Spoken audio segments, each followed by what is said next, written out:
Hello, if you are wondering why does the wallpaper on your Samsung S25 change by itself, then it's actually quite simple. You will have to just go into settings. Now start scrolling into wallpaper and style.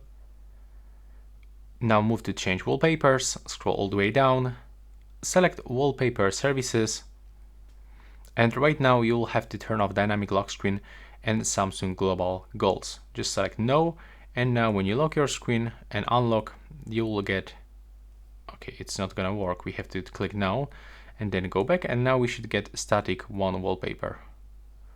Okay, still for some reason it's not working, so let's find out what is the issue. There we go. Let's check right now. If it still doesn't work, click here and basically unselect anything from this one.